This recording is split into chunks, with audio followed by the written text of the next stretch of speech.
In the field of healthcare, it is of utmost importance that patients' autonomy is well respected. However, what happens when they are unable to make the decision for themselves? Whether it be due to mental issues, physical issues, or being declared brain dead, substitute decision makers, or SDMs, are important for ensuring the patient's best interests and wishes are respected, even if they are unable to make the decisions for themselves. A substitute decision maker is defined by the Ontario Ministry of Health as, quote, a designated person authorized to make decisions on behalf of a patient who is unable to make important decisions about their own personal care. This includes choices about healthcare, medical treatment, nutrition, living arrangement, hygiene, and safety. End quote.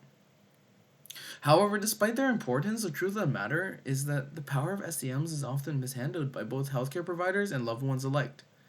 Take, for example, the Jansen v. Jansen case covered in our unit on consent. EJ's sister in this case wanted to delay the decision to pull life support on EJ in the hopes that he might recover and applied to become his guardian of personal care. However, the courts did eventually agree that it was against his best interest to be kept alive in his current state, as it was prolonging his suffering. In this example, we can see how the potential power of being a substitute decision maker may allow families to act in non-compliance with the patient's wishes or even their best interests and prolong suffering so long as they are able to hold on to that small hope of recovery. It also raises several important ethical and legal questions about the role of substitute decision makers in medical decision making. While SDMs are expected to act with the best interests of the patients in mind, their biases, emotions, and interpretations of the conflict can often interfere with the best decision of the patients, and oftentimes butt heads with healthcare providers.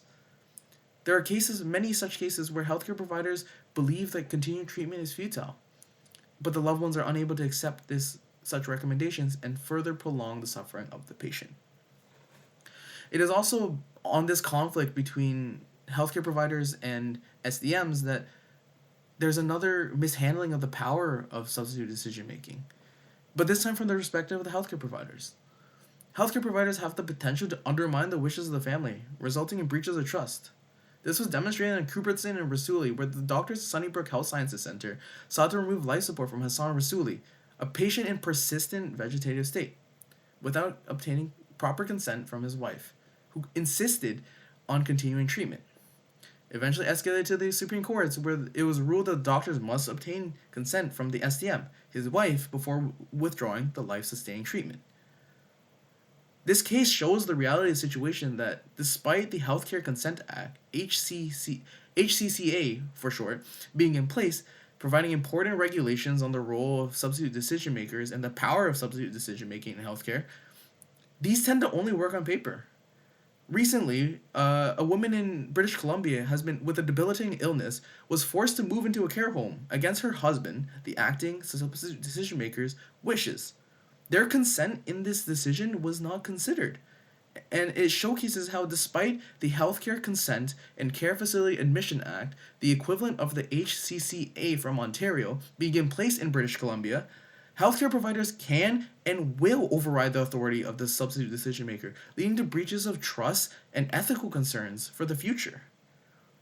Well, so in this case, ultimately, the role of substitute decision makers is essential in ensuring the rights of patients who are unable to advocate for themselves.